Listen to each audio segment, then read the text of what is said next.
సిద్దిపేట జిల్లా మర్కూక్ మండల కేంద్రంలో మెదక్ పార్లమెంట్ ఎన్నికల్లో బీజేపీ అభ్యర్థి రఘునందన్ రావు గెలిచిన సందర్భంగా మండల పార్టీ అధ్యక్షులు రామరెడ్డి, ఉపాధ్యక్షులు తాడూరి మహేష్ గౌడ్, కొమరయ్య యాదవ్ సమక్షంలో బాణాసంచాలు కాల్చి సంబరాలు జరుపుకున్నారు.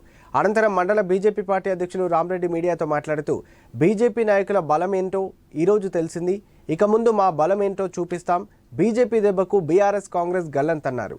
పార్లమెంట్ ఎన్నికల్లో బీజేపీ అభ్యర్థి రఘునందన్ రావు గెలుపు కోసం గత 2 నెలలుగా మండు టెండర్లను కూడా లెక్క చేయకుండా క్షేత్రస్థాయిలో నిర్విరామంగా పనిచేసిన మండల నాయకులకు, కార్యకర్తలకు కృతజ్ఞతలు తెలియజేశారు.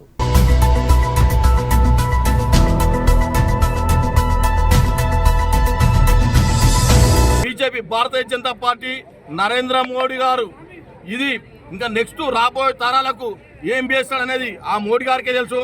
మేము మోడీ గారికి మన భారతదేశం చుట్టూ సైనికులు ఎట్లా పనిచేస్తారో మేము కూడా అట్లనే పనిచేస్తాం. బీజేపీ కార్యకర్తలము చేద్దామని పట్టుబట్టాము, కట్టు కట్టుకున్నాము.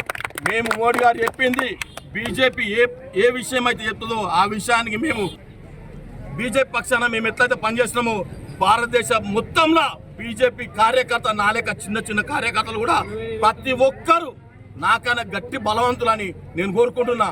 ఇవాళ మన మెదక్ల ఒక్కరోజు కూడా వీళ్ళందరూ మమ్మల్ని ఎట్లా చూసినారు, చులకన చూసిర్రు. మా ఊర్లో కూడా చులకన చూసిర్రు.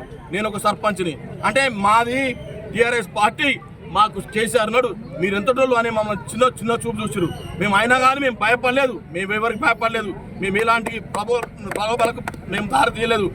మా కార్యకర్తని పాముల పర్తలు కొట్టినా సరే ఓపిక పట్టుకొని కూర్చున్నాము.